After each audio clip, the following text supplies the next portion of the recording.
네, 아이 셋 아빠 홍준수 목사입니다. 아들 셋 키우고 있습니다. 아침에 속으셨다고 뭐라 하시는 분들이 있으셔가지고 함께 또 하나님 말씀 나누게 돼서 너무 기쁘고요. PPT 띄워주시면 바로 좀 진행해 보겠습니다. 손 내밀라는 제목으로 하나님 말씀 나눌 텐데요. 우리 한 번 더 말씀 읽어보겠습니다. 시작. 한 나병 환자가 예수께 와서 꿇어 엎드려 간구하여 이르되 원하시면 저를 깨끗하게 하실 수 있나이다. 예수께서 불쌍히 여기사 손을 내밀어 그에게 대시며 이르시되 내가 원하노니 깨끗함을 받으라 하시니 곧 나병이 그 사람에게서 떠나가고 깨끗하여 진지라. 아멘. 우리 낮예배 시간에 나누었던 말씀의 연장선이긴 한데요. 조금 같은 주제라서 좀 다루었으면 좋겠습니다.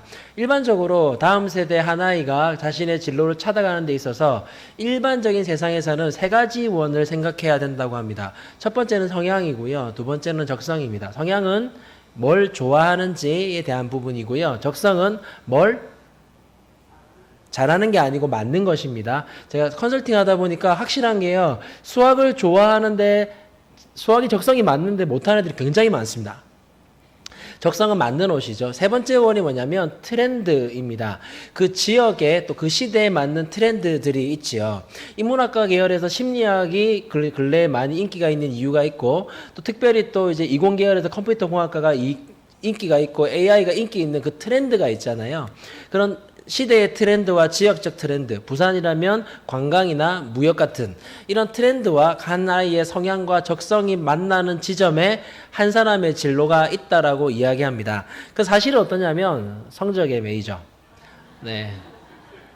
그러면 기독교인의 진로는 어때야 될까? 마찬가지로 성향과 적성은 동일합니다. 그런데 트렌드가 말했던 원이 하나가 좀 차이가 있는데요. 트렌드가 아니라 시대적 요구입니다. 하나님께서 이 시대를 이끌어 가시는 방향이 있죠. 하나님께서 이 시대 가운데 원하시는 길이 있습니다. 그것에 대한 통찰력과 분별력을 우리 다음 세대에게 주어야 합니다. 예를 들자면 통일에 대한 것이겠죠. 또 예를 들자면 세계 선교에 대한 것일 겁니다. 아이들에게 하나님께서 이 시대를 어떻게 이끌고 계신지, 왜 통일의 시대가 다가와야 하는지, 그리고 그것이 왜 세계 선교의 마무리와 연결되는지와 같은 시대적인 하나님의 요구를 읽어낼 수 있는 통찰력을 우리 아이들에게 심어주는 메시지나 이야기들이 반드시 필요할 것입니다. 네 번째 원이 뭐냐면 공통의 사명입니다. 하나이가 기독교인으로서 진로를 찾는 데 있어서 공통의 사명을 아는 것이 굉장히 중요합니다. 공통의 사명이라고 하면 크게 5가지를 꼽을 수가 있는데요. 첫 번째는 예배, 두 번째는 양육, 세 번째는 전도와 선교, 네 번째는 성도의 교제, 다섯 번째는 구제와 봉사입니다. 즉 하나이가 성인이 되기 전에 성경이 모든 성도들에게 말하고 있는 사명이 있는데 그 5가지에 대한 공감을 해보는 경험이 아이의 삶에 있어야 한다는 것입니다. 시대적 요구를 알아도 성향과 적성을 잘 파악을 하고 잘 준비를 해도 그 아이의 미래가 하나님 안에 없을 수 있습니다. 그 아이의 미래가 하나님과는 상관이 없을 수 있습니다. 오히려 실력이 좋기 때문에 더 많은 나쁜 짓을 하며 살아갈 수도 있습니다. 이 아이가 하나님의 진로 안에서 하나님의 뜻을 이루는 아이가 되게 하기 위해서는 반드시 성인이 되기 전에 이 5가지의 공통의 사명에 대해서 공감하는 시간이 필요합니다. 즉, 이 아이가 성경의 가치에 공감하는가를 우리는 들여다봐야 한다는 것이죠. 야, 진짜 예배가 소중한 거구나. 내 최고의 가치를 주님께 드려야겠구나. 정말 목숨 걸고 전도하는 게 맞구나. 그 덕분에 한국이 이렇게 교회가 많구나. 야, 진짜 교회를 이루고 공동체를 이루어야 되는구나. 정말 내가 남을 도우며 살아야 되는구나. 선교가 그냥 내가 해도 좋고 안 해도 좋은 게 아니라 해야만 하는 것이구나. 봉사라는 것이 나에게 유익이 되면 하고 안 되면 안 하는 게 아니라 봉사하는 것이 반드시 필요하구나. 이 가치를 경험하고 공감하는 시간들이 있어야 우리의 다음 세대가 하나님 안에서 자신의 진로를 찾게 된다는 것을 우리는 기억해야 됩니다. 그리고 이와 관련해서 첫 번째 우리 낮예배 시간에 다루었던 주제가 바로 과정과 결과에 대한 부분이었습니다. 현재 우리가 살고 있는 시대에 한국은 IQ가 1등이고요. 사교육비도 1등이고요. 핀란드의 13분의 1, 일본의 4분의 1밖에 되지 않습니다. 우리나라 훨씬 많다는 거죠. 공부 시간만 해도 대한민국이 12시간으로 다른 어느 나라보다 공부하는 시간이 많습니다. 자, 저거를 특성화고를 포함한 거니까요. 특성화고를 빼고 인문계 학생으로만 제한한다면 거의 16시간을 아이들은 하루에 공부를 하고 있습니다. 또 국제적인 학업 성취도 평가를 해보면 우리나라가 높은 순위를 차지하는 게 사실인데요. 이때 함께 조사하는 게 정의적 특성 지수라는 게 있습니다. 그걸 조사해보면 쉽게 말하자면 우리나라 학생들은 성적은 잘 나오는데 공부하기는 싫다. 왜 해야 되는지도 모르겠다. 만족감도 없다. 라고 답을 하고 있다는 거예요. 이 표에서 우리나라가 어디 있냐면 여기 제일 아래에 있습니다. 이게 무슨 표냐면 학생들이 학교에서 행복하다고 응답한 비율이 이렇다는 것입니다. 제가 이제 컨설팅 했던 친구 중에 이 학교에 다니는 친구 한 명이 있었는데 이 아이가 고3 때 제게 생기부를 들고 왔어요. 내신이 4등급이었습니다. 나쁜 것도 아니고 좋은 것도 아닌 성적이었는데 이 아이가 생기부를 저한테 냈는데 그 생기부 안에 보니까 가장 중요한 항목 중에 한 개인 세부 특기사항 내용이 하나도 없었습니다. 아예 없다는 것이 아니라 그 아이만의 독특한 내용이 적힌 게 하나도 없었다는 거예요. 이유가 있겠지만 이 아이는 이렇게 저에게 말을 했습니다. 우리 학교는 상위권 아이들의 세부 특기사항의 가치를 올리기 위해서 4등급 밑으로는 세특을 안 적어줘요 라고 답을 했습니다. 물론 그렇지 않겠지만 이 아이의 판단이 그랬던 것이죠. 실제로 이 아이의 생기부 안에는 고유한 특성이 적힌 내용이 하나도 없고 다른 친구들과 똑같이 컨트롤 C, 컨트롤 V 된 내용만이 가득 있었습니다. 이 아이가 대학을 가기 전에 여러분 생기부라는 것은 여러분 성경보다 중요합니다. 아이들한테. 고3이 되면요. 성경은 한번 읽을까 말까인데 자신의 생기부는 수십 번, 수백 번을 봅니다. 수시 원서를 써야 되고 정시를 넣어야 되기 때문에 아이들은 그 안에서 자기 생기부를 계속해서 들여다보면서 아, 내가 고등학교 시절을 이렇게 보냈구나. 내가 이걸 좋아하고 이걸 잘하는구나. 이건 못하는구나. 라고 자기의 정체성을 발견하는 것이 바로 생기부입니다. 그런데 그 생기부를 자신이 들여다보는데 성적이 낮다는 이유로 자신의 특성에 대한 부분들이나 자신의 어떤 삶의 어떤 성향에 대한 부분들이 잘 담기지 않는 것을 보게 됐을 때 사회로 나가기도 전에 이 아이가 받았을 충격과 패배감과 열등감이 얼마나 컸겠습니까? 지금도 세상은 여전히 동일하게 네가 만들어내는 결과물이 너의 가치를 결정할 거라고 끊임없이 우리 아이들에게 말하고 있습니다. 너희 몸은 너희가 하나님께로 받은 바 너희 가운데 계신 성령의 전인 줄을 너희가 알지 못하느냐? 라고 하면서 바울이 20절에 뭐라고 말씀하고 있냐면 값으로 산 것이 되었으니 그런즉 너희 몸으로 하나님께 영광을 돌리라 라고 말하고 있습니다. 바울이 말했던 여기 영광을 돌리라는 말에 표현에 쓰인 단어가 독사라는 단어인데요. 이 단어의 원형이 도케오입니다. 그 원형의 뜻은 생각대로 하다, 뜻대로 하다, 생각을 따르다, 의견을 따르다라는 의미를 담고 있습니다. 자, 그러면 하나님께 영광을 돌리는 삶이란 무엇입니까? 결과를 만들어내는 것입니까? 아니면 오늘의 가정을 하나님의 말씀대로 따라가는 것입니까? 성경의 신학자 바울이 말하는 바는 우리에게 하나님께 영광 돌리는 삶이란 결과가 아니라 과정이라고 말해주고 있는 것입니다. 하나님께 영광 돌리는 것은 내 인생의 어느 한 시점에 열심히 준비하고 좋은 결과를 만들어서 그 어느 시점에 하나님이 영광을 받으시는 것이 아니라 오늘 하루 지금 이곳 하나님이 주신 현장에서 그곳이 교사라면 교사로서 그곳이 어머니라면 어머니로서 주신 자리에서 하나님 말씀대로 살기 위해 발버둥치며 인내하며 견뎌내는 시간으로 살아가고 있다면 하나님은 지금 그 현장에서 바라보시며 내가 너를 통해 영광받고 있구나. 내가 너를 통해 영광받고 있단다. 라고 말씀하신다는 것입니다. 영광받으시는 것은 미래의 어느 시점이 아니라 지금 오늘 여기라는 것이죠. 하나님께는 결과가 중요하지 않습니다. 하나님은 우리 인생의 결과를 알고 계시고 우리 인생의 결과를 선하게 인도하십니다. 반드시 우리 삶을 선한 길로 인도해 주십니다. 때문에 하나님께는 결과가 중요하지 않고 오늘 살아가는 이 과정이 중요하며 이 과정을 통해 영광을 받으신다는 것이죠. 결과를 말하는 세상 속에 물들어가는 우리 아이들에게 끊임없이 우리는 결과가 아니라 과정이 중요하다는 것을 상기시키고 인식시키고 말해주어야 합니다. 세상과 다른 메시지를 주는 교회가 되어야 합니다. 그걸 위해서 우리는 세상과 똑같은 기준으로 칭찬하는 것이 아니라 오히려 교회에서 봉사하고 섬기는 일들이 있다면 그 아이들을 대견하게 바라보고 칭찬하고 섬겨주고 대단하게 봐주어야 하고, 오히려 세상적인 성공을 이룬 아이들이 있다면 고생했다, 수고했다 정도로 말해주는 이런 자그마한 노력에서부터 결과가 아니라 과정인 것을 끊임없이 아이들에게 말해주어야, 그것이 기독교 교육이며 우리 교사들의 자세가 아닌가 생각합니다. 두 번째 다룰 주제가 오늘 우리가 읽었던 본문의 내용인데요. 남에 대한 부분입니다. 오늘 이 읽으신 본문의 내용 중에 보면 예수님께서 한 나병 환자를 찾아가셔서 그 나병 환자를 고쳐주시는 매우 단순한 이야기를 담고 있습니다. 혹시 이 사진 보신 적 있으십니까? 이 사진에 관련된 영상인데요. 잠깐 보도록 하겠습니다. 한 아이가 이제 걸어가고 있는데요.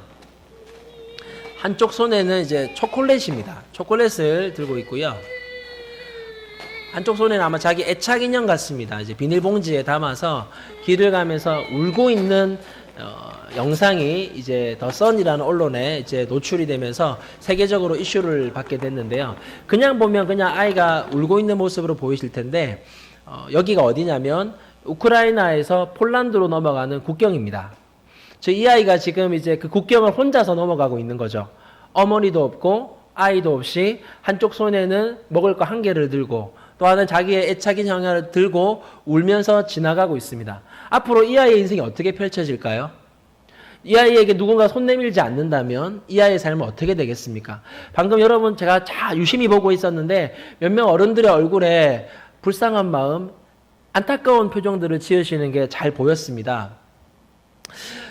예수님 당시에 나병 환자도 그랬으면 좋겠지만 그렇지 않았죠. 왜냐하면 당시에 이 병은 전염병으로 여겨졌습니다. 만약 가족 중에 누군가가 이 병에 걸린다면 그 사람은 가족으로부터 격리될 뿐만 아니라 온전히 사회로부터 격리되어서 완전히 격리된 세상에서 살아가야 됐고요. 그가 만약에 마을로 찾아오게 된다면 그를 돌로 쳐 죽여도 되는 병이 당시의 나병, 한센병이었습니다. 이렇게만 보면 그렇게 심해 보이지 않으실지 모르지만 사실 나병에 걸리면, 한센병에 걸리면 이런 모습이 되고 이런 모습이 되기도 합니다. 결코 가까이 할 수 없는 모습이겠죠. 저도 남자이고 만약 제가 저런 일을 겪었다면 저는 당연히 제 병이 제 아들과 아내에게 옮기지 않기 위해서 나 스스로를 격리해서 벗어났겠죠. 하지만 제가 그 아이들을 품에 안았던 순간, 그 아이들과 놀았던 순간, 그 아내와 함께 키스하고 또 포옹했던 순간들이 너무나도 그려졌을 겁니다. 누구도 만져주지 않으니까요. 저 흉측한 모습에 손가락이 없는 저 손을 누가 잡아주고 누가 안아주고 누가 만져주겠습니까? 제가 20대 초반에 교회 성교원에서 일을 했습니다. 당시에 7세 반의 보조교사로 일을 했는데요. 여기도 유치원이 있더라고요. 예람 유치원이라고. 유치원에서 봉사를 했었는데 그 보조교사로 일을 했었는데 당시에 세경이라는 아이가 있었어요. 이 아이가 이제 들어오면 제가 이 친구의 안아주려고 하면 항상 도망을 가는 겁니다. 그래서 제가 원감 선생님께 이 아이 왜 계속 제가 안아주려고 하면 도망을 가요? 라고 물었더니 모 선생님이 하는 말씀이 아빠가 세결혼을 했어요. 그리고 아빠가 아이에게 손찌검을 합니다. 그러니까 이 아이에게 남자 어른의 손은 무서운 손이었던 거죠. 그럼 제가 너무 어릴 때라 어떻게 해야 됩니까? 라고 물었더니 원감 선생님께서 그 아이가 거부할지라도 싫어할지라도 끝없이 안아주고 쓰다듬어주고 악수해주고 하라는 거예요.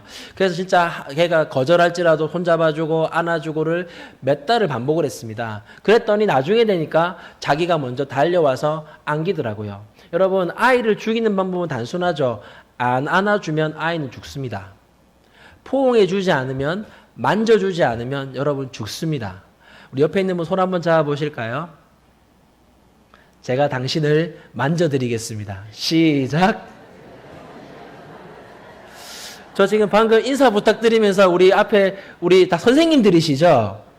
아니십니까? 장로님들이십니까? 지사님들이십니까? 너무 손을 잘 잡으셔서 깜짝 놀라고 아직까지 잡고 계십니다. 네, 깜짝 놀랐네요. 네. 그런데 이 불쌍한 나병 환자를 만나시는 장면에서 예수님께서 이 나병 환자를 고쳐주실 때 쓰인 단어가 불쌍히 여기사 그를 고쳐주십니다. 이 불쌍히 여기사라는 단어가 컴패션이라는 단어인데요. 이 단어는 고통을 함께 느끼다는 뜻을 담고 있습니다. 여러분, NGO 단체 중에 컴패션 단체가 있죠. 에버렛 스완스라는 목사님이 만든 단체인데요. 이분이 한국 유교전 당시에 군종으로 오셨다가 자기 숙소에서, 서울에 있는 숙소에서 이렇게 머물면서 생활하고 계셨는데, 이분 습관이 뭐냐면 아침이 되면 2층에 올라가셔 차를 마시는 습관이 있었어요. 근데 매일마다 그 시간이 되면 트럭이 붕 지나갔습니다. 미군 트럭이. 근데 갈 때마다 비닐봉지를 이렇게 턱턱 던져가지고 담아가지고 막 쓰레기차 치우듯이 지나가는 겁니다. 근데 그게 매일마다 반복되니까 하루는 궁금해져서 이 스완슨 목사님이 내려가서 차를 마시다 말고 물어봤어요. 미군에게. 이거 무슨 봉지를 이렇게 던져 넣냐고 했는데, 그 순간 이제 다른 미군 병사가 그 봉지를 툭 던졌는데 이게 찢어진 겁니다. 찢어지면서 아이 손이 탁 나온 거예요. 알고 봤더니 그게 6.25 전쟁에 죽어나간 고아들의 시신이었던 거였죠. 그걸 매일마다 치우고 있었던 겁니다. 그 순간 이 스완스 목사님이 충격을 받은 거예요. 그래서 본국으로 돌아가서 지금 한국의 현실이 이렇습니다. 이 아이들을 위해서 지금 고아원이 필요하고 교회가 필요하고 학교가 필요합니다. 도와주십시오. 라고 교회를 돌면서 요청을 했고, 그렇게 모인 재정으로 시작된 것이 우리가 알고 있는 컴패션이라는 NGO 단체입니다. 자, 이 컴패션, 남의 아픔을 함께하는 마음이 곧 미션, 사명으로 연결됐던 것이죠. 근데 오늘 말씀해 보면 특이한 것이 있는데, 예수님께서 이 아무도 만져주시지 않으시는 병자에게 손을 대십니다. 터치, 만져주십니다. 안 만져주셔도 말씀만으로 불쌍히 여겨서 이 병자를 고치실 수 있습니다. 그런데 예수님께서는 거기서 멈추지 않으시고 수년간, 어쩌면 수십 년간 아무도 만져주지 않았을, 아무도 손잡아주지 않았을 이 병자에게 만져줍니다. 터치해 주시는 거죠. 그 순간 이 병자는 단순히 구원받고 병고침만 받은 것이 아니라 오랜 시간 안기지 못했다는, 오랜 시간 스킨십을 하지 못해서 왔을 외로움과 고독으로부터 벗어나고 치유받는 시간이 되었을 것입니다.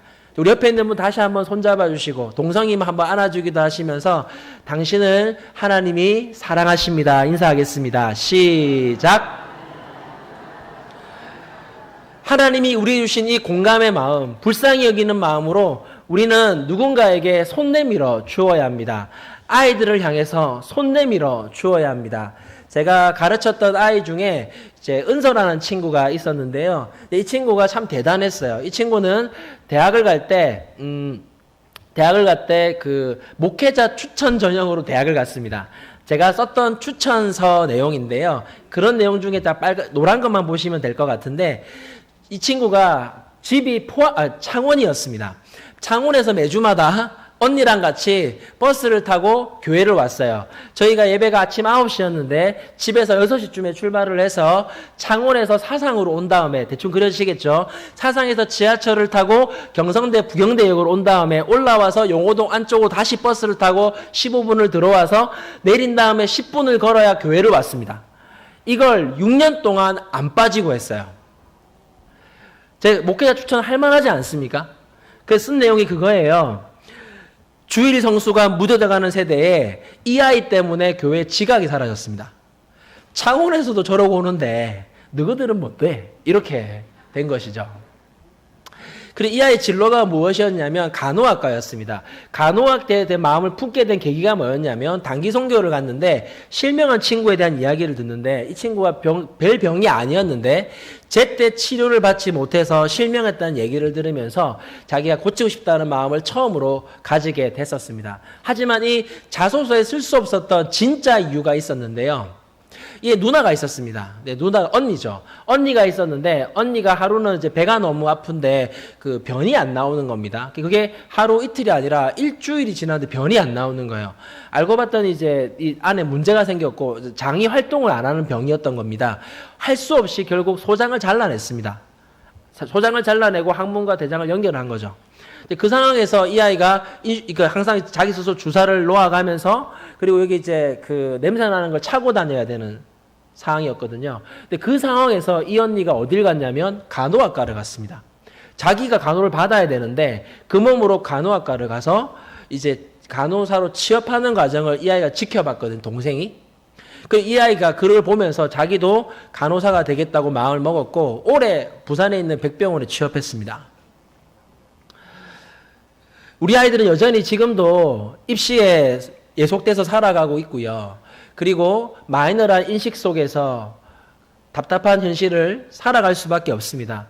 이 아이들을 어떻게 해주어야 하느냐. 저는 이 아이들에게 신앙의 광장을 주어야 된다고 생각하고요. 그리고 학교 안에서 무엇인가 할 수 있도록 도와야 된다고 생각합니다. 여전히 학교 안에는 우리의 아이들을 위해서 섬기시는 기독교사와 기독교인으로서 아이들을 사랑하고 섬기는 분들이 많이 계십니다. 하지만 너무 부족합니다. 339개 학교 중에서 미션스쿨은 19개밖에 없고요. 기독교사들이 많이 있지만 여전히 부족한 것이 현실입니다.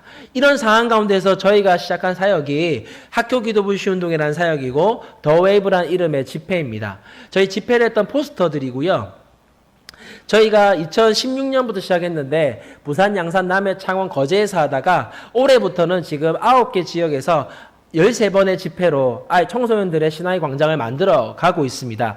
올해 3월 달에 있었던 예랑호식과 함께 했던 저희 웨이브 집회 현장의 모습인데 부산에 5,000명 정도밖에 청소년들이 없는데 이 중에 2,000명이 왔습니다.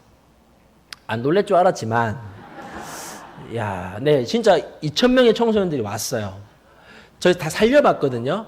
그리고 저 수영로교회인데요. 수영로교회 담당 행정 목사님도 저 사랑홀에서 모인 집회 중에 제일 많이 모였다고 하더라고요. 저희 깜짝 놀랐어요. 애들이 교복 입고 올라가는 집회에 청소년들이 주타켓이고 청년들은 거의 안 옵니다. 청소년들이 주타켓인 저 집회에 2,000명이 모였다는 게 너무 신기하더라고요. 이거는 대전 집회 모습입니다. 동일한 목적의 집회를 가졌었고요. 여기는 제주도고요. 여기는 평택 집회 모습입니다. 올해 8월 말에 있을 저희 웨이브 집회 포스터고요. 이건 대구에서 하는 포스터고요. 이거는 제주도에서 하는 포스터고 이건 원주 지역에서 강릉, 춘천, 원주 같이 하는 지역의 포스터입니다. 지금 청소년들이 곳곳마다 신앙의 광장으로 모여서 하나님의 이름을 찬양하고 예배하면서 자기가 살아가고 있는 학교 현장에서 하나님의 이름을 높이겠다고 그리고 학교 현장에서 기도 모임으로 모여서 학교를 위해 기도하겠다고 말하며 살아가고 있습니다. 제가 집회를 하면 아이들에게 기도 모임을 홍보하라고 이렇게 이제 장을 열어드리거든요. 그러면 아이들이 와가지고 기도 모임별로 부스를 만듭니다. 그 부스 현장의 모습이거든요. 청소년들입니다. 각각 기도 모임 부스를 열고 자기 학교 홍보를 하고 있는 모습이에요. 사고 날까봐 겁을 먹었던 정도로 너무 많은 친구들이 와서 깜짝 놀랐던 모습이고요. 이 사진은 우리가 집회 때 작년 2023년 9월에 집회를 할 때 기도 모임 만들겠다 결단한 친구가 있었습니다. 다대 쪽에. 그 친구가 기도 모임을 만들 때 4명이 모였거든요. 그 해가 가기 전에 9명 늘어났습니다. 배가 한 거죠. 그 친구가 이번 2024년 3월 달에 자기 그 홍보 부스를 만들어서 학교 홍보를 했거든요. 그러고 나서 한 주 뒤에 학교에서 기도 모임을 했는데 39명이 왔습니다. 자, 너무 많이 온 거죠. 그렇게 두 번째 주 모였는데 그때 학교 선생님께서 찾아오셨어요. 학교에서 찾아오셔서 너희들 이 모임 불법이다. 사조직이야. 모이면 안 돼. 흩어지라고 말씀하셨습니다. 사실 기도 모임을 점심시간에 하는 건 불법은 아니지만 장소를 쓸 수는 없습니다. 공립학교에서. 장소를 쓸 수는 없거든요. 그 장소를 쓰는 부분은 불법이란 말이 맞고 기도 모임을 하는 건 불법이 아닌 건데 이걸 잘 설명해 줬습니다. 아이들이 그 얘기를 듣고 학교 밖에 있는 교회에서 하루 회의한다고 모였습니다. 그 사이에 무슨 일이 하나 있었냐면 동아리 모임 시간에 배구 동아리를 하고 있었는데 그 배구 동아리 담당 선생님이 체육 선생님이셨는데 뭐라고 하셨냐면 아마 선생님들끼리 교무실에서 얘기가 되셨던 것 같아요. 너희들 기도 모임 계속 가면 3번만 기도 모임 가면 3아웃이야. 배구 동아리 자른다. 이렇게 얘기하신 겁니다. 뭐 자른다고 큰일이 나겠냐라고 생각하시겠지만 그 3명이 기도 모임하는 친구가 3명이 있었는데 이 3명이 다 공부를 잘했어요. 한 명은 그 학교 전교 1등이었습니다. 전교 1등인 아이가 수시 원서를 쓰는데 동아리 한쪽 난이 공난이 되면 어떻게 됩니까? 타격이 큰 거죠. 그렇게 말을 하는 경험이 있었습니다. 아이들이 회의에서 모여서 우리 어떻게 할 거냐, 기도 모임 앞으로 할 거야, 안 할 거야 이렇게 하다가 한 친구가 사도행전에 보니까 핍박이 있을 때 어떻게 했습니까? 흩어졌잖아요. 그 아이디어를 낸 거예요. 그래서 건물 밖으로 나가서 어떻게 했냐면 월요일 모임, 화요일 모임, 수요일 모임, 목요일 모임, 금요일 모임 나눠서 매일마다 모여서 인증샷을 지금 올리고 있습니다. 이 아이들이 올린 인증샷 밑에 적혀있는 글자거든요. 제가 한번 읽어보겠습니다. 인스타에 우리는 매일 학교에서 기도합니다. 장소는 중요하지 않습니다. 무엇도 기도하는 우리를 막을 수는 없습니다. 우리는 어디서든 기도하는 공동체입니다. 라고 자기들이 올렸어요. 아이들이 학교에서 기도하는 모습입니다. 학교에서 기도하는 모습이에요. 학교를 위해, 자기 친구들을 위해 기도합니다. 한두 명이 아니라 정말 많은 친구들이 이렇게 모여가고 있습니다. 이건 저희가 집회 때 아이들이 기도하는 모습입니다. 고통당하는 자들에게 무관심했고 섬기지 않았고 기도하지 않았으며 사랑하지 않았습니다. 주여 용서하여 주시옵소서. 주님, 우리가 예수님을 닮은 모습으로 행하길 원합니다. 학교 안에서 괴로움과 두려움과 상처로 고통받고 아파하는 영혼들에게 하나님의 사랑을 전하길 원합니다. 하나님께서 찾으시는 의인이 되길 원합니다. 우리를 통하여서 한 영혼이 변화되게 하여 주시옵소서. 학교가 변화되게 하여 주시옵소서. 나를 사용해 주시옵소서. 주여, 한번 부르짖고 기도하시겠습니다. 주여. 여러분, 청소년들 이 땅의 다음 세대를 보며 안 일어나는 것 같다, 박수 안 치는 것 같다, 주님 만나는 게 힘든 것 같다 라고들 하실 때도 있지만 실제 그런 모습이 있긴 하지만 저는 다음 세대에서 가능성을 봅니다. 이 아이들은 하나님 사랑합니다. 하나님을 위해 섬길 수 있습니다. 하나님 때문에 희생할 수 있는 아이들입니다. 그 아이들 하나님이 지금 일으키고 계십니다.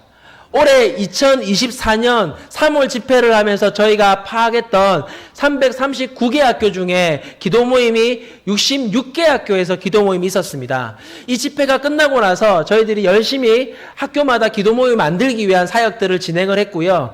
2024년 한 달 뒤에 저희가 파악을 해봤더니 정말 많은 학교들이, 더 많은 학교들이 이 기도 모임에 동참하고 있었습니다.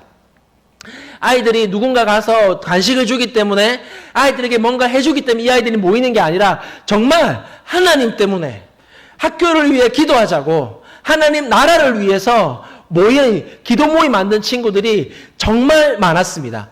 그렇게 해서 파악된 학교의 숫자가 이제 곧 나올 건데요. 제 멘트가 끝나가는데 안 나오네요. 나옵니다. 339개 학교로 바뀌었는데요. 107개 학교에 기도 모임이 진행되고 있습니다. 현재 지금 부산에서만요.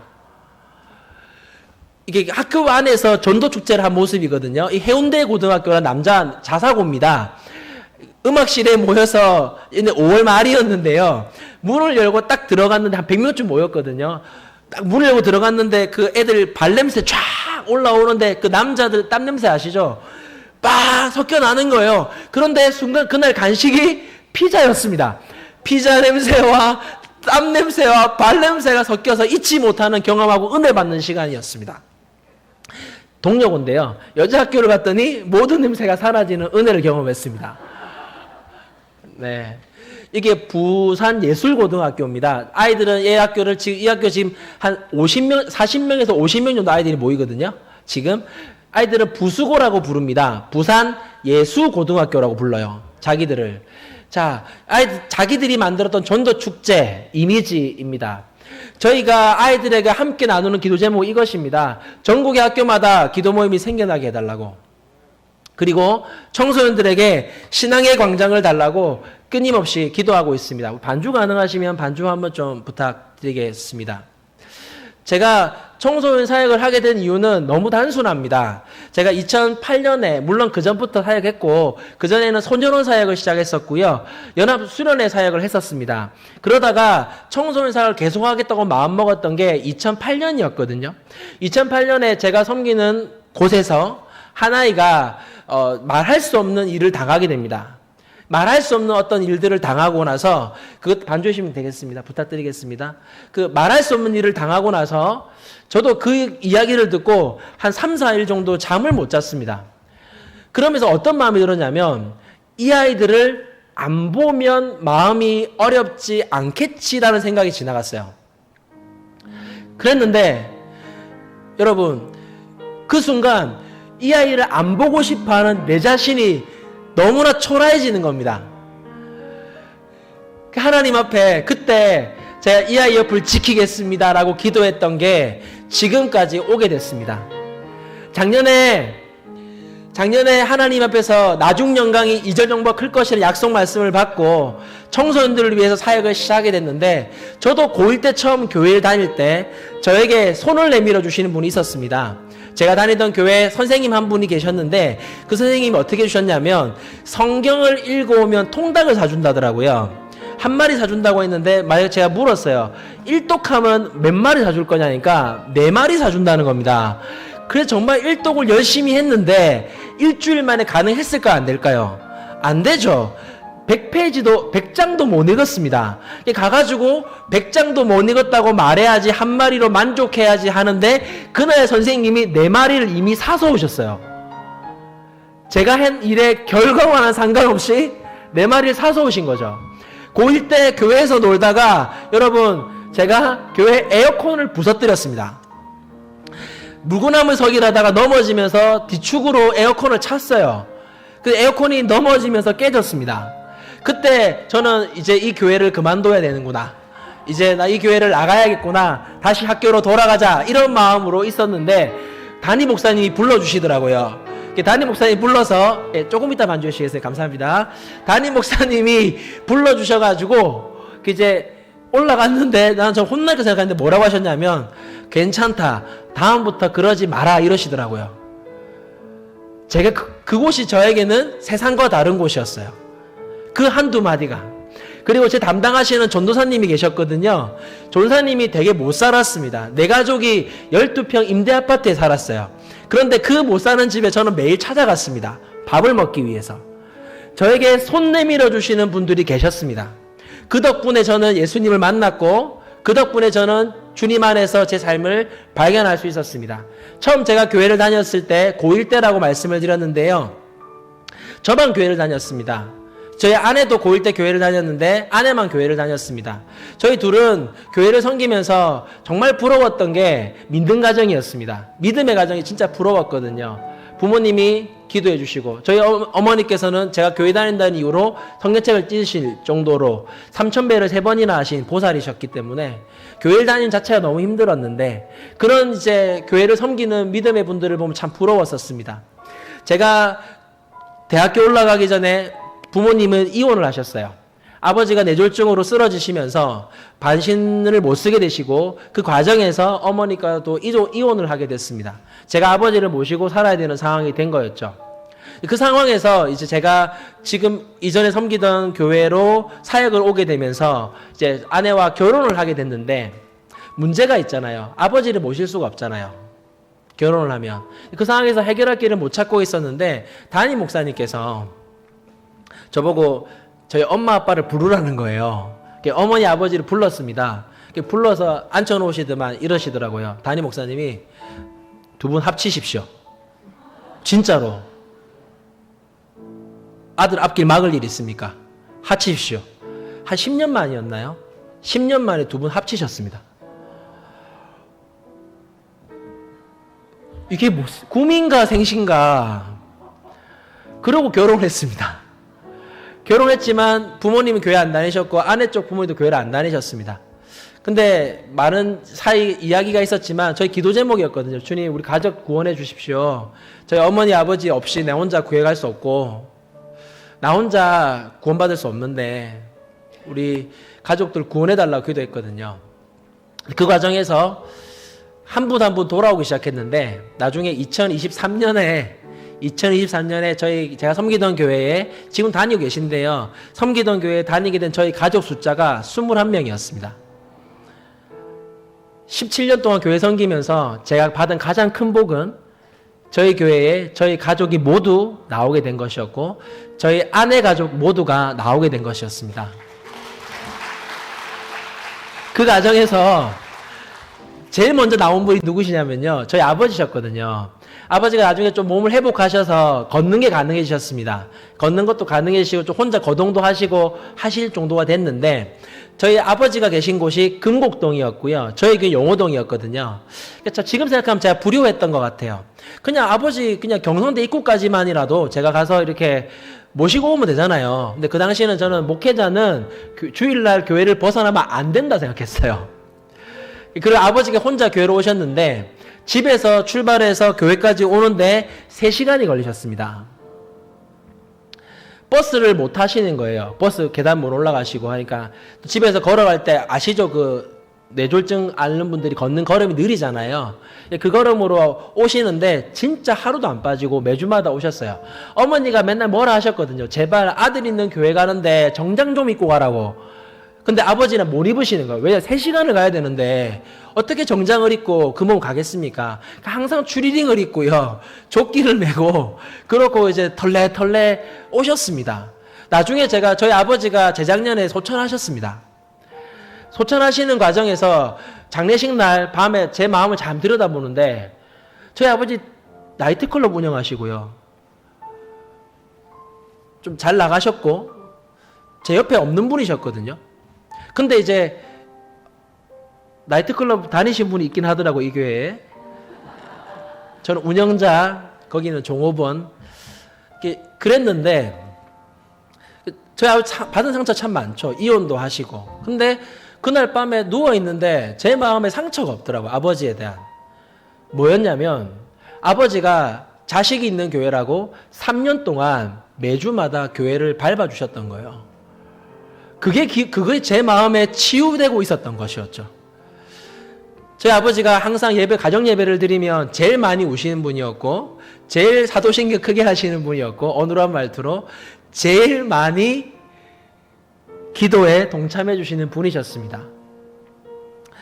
저에게 손 내밀어 주시는 분이 있었고, 제 담임 목사님이 저에게 손 내밀어 주셨고, 제 어린 시절에 전도사님이 선생님이 손을 내밀어 주셨기 때문에 제가 얼마나 비루해 보였겠습니까? 지금도 그런 말을 합니다. 저를 사람 만들어 준 거 저희 담임 목사님이라고. 지금도 말하고 다닙니다. 사실이니까요. 담임 목사님 없었으면 결혼도 못 했고요. 하나님이 하신 일이지만 저에게 손 내밀어 주시는 누군가가 있었습니다. 여러분, 지금도 그래 오셨기 때문에 이 교회 다음 세 살아가고 있는 것이겠죠. 어쩌면 우리 장로님들도 어린 시절에, 우리 권사님도 어린 시절에 누군가가 손을 내밀어 주셨겠죠. 그 덕분에 이 자리에 계신 거겠죠. 지금 이 손을 기다리고 있는 다음 세대가 우리 옆에 있습니다. 그들에게 손 내밀어 주시고, 우리 오늘 너무 위대한 멘트를 해주셨는데 찾아오셔서 섬겨주시고 관심 보여주시고 기도해 주시고, 우리 총무님 광고 깜짝 놀랐는데 함께 해주시면 좋겠습니다. 그 손 내밀어 주신 하나가 모여서 한 생명이 살 수 있다면, 한 영혼이 살 수 있다면 얼마나 값진 일이 되겠습니까? 우리 동네 중앙교회를 통해서 수많은 영혼들이 구원받고 다음 세대가 살아나는 역사가 일어나기를 간절히 소원합니다. 기도하겠습니다. 하나님 아버지, 다음 세대를 향해서 손 내밀 수 있는 우리 선생님들, 우리 모든 성도들 되도록 은혜 더하여 주시옵소서. 주님 마음처럼 그의 고통에 함께 동참하고자 손을 내밀고 안아주고 쓰다듬어주고 품어줄 때 주여 수많은 생명들이 살아날 줄로 믿습니다. 그 역사가 동네 중앙경원대 넘치도록 하여 주시기를 간절히 소원하오며 살아계신 예수님의 이름으로 기도드립니다. 아멘.